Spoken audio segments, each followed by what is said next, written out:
मचावे बरसा नारी छोरी। यमुना मैया कारी कारी राधा गोरी गोरी।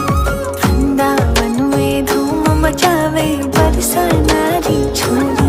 ब्रज धाम राधा जो की राजधानी लागे राजधानी।